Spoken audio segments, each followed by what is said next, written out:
Good afternoon, everybody, and just a quick one about, I suppose, our abusive relationship with our government, or rather our government's abusive relationship with us. Because if one thing has become clearly apparent over the past 18 months, year and a half, is the fact that there is no failure on the side of government that we as the citizens will not be blamed for. For example, the public healthcare system is a complete mess. It's a broken shambles. It's highly dysfunctional. The wheels have fallen off many years ago.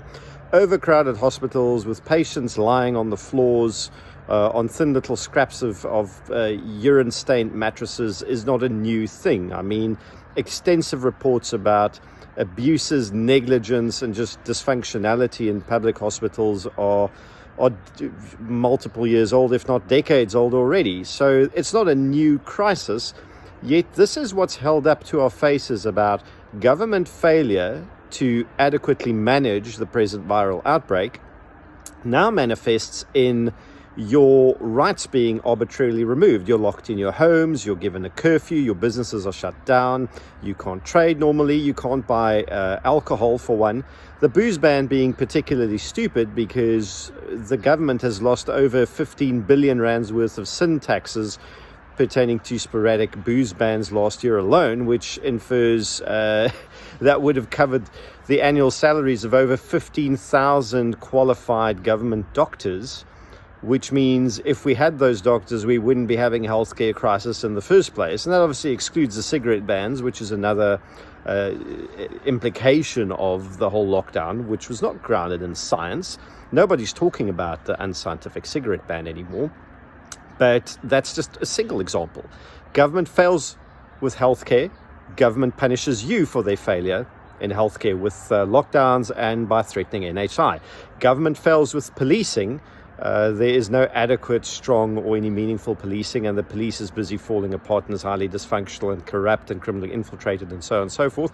How does government address the crisis of policing in South Africa? By threatening to take your guns away and by threatening further restrictions, meaningless restrictions on the private security industry that guards you and their houses. Whilst, of course, the government ministers themselves hide behind VIP protection, the budget of which they increased whilst decreasing the budget for visible policing.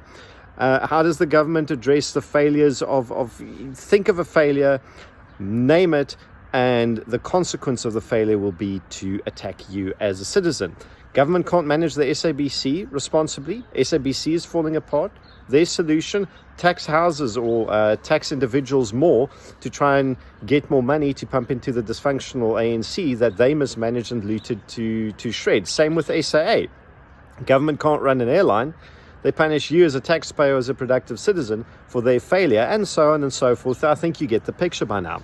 And this is why I keep saying that this is about so much more than just lockdowns. It's about more than just guns. It's about more than just NHI.